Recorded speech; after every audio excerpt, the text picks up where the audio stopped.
So I'm going to show you guys here. Can you see this one? Here's oil is blinking, and it's already 15,044 kilometer run.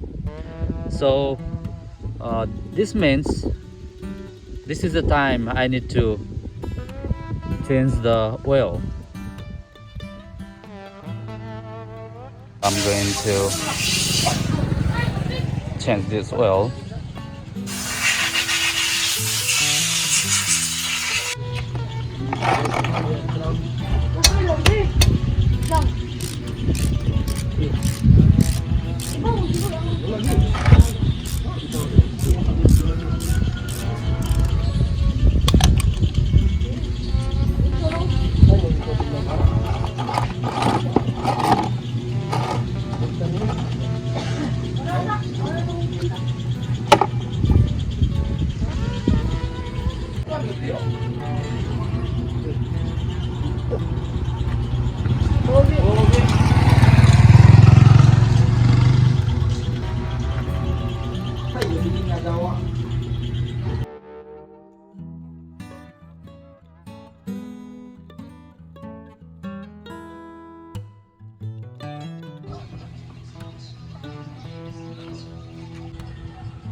Perfect. Okay.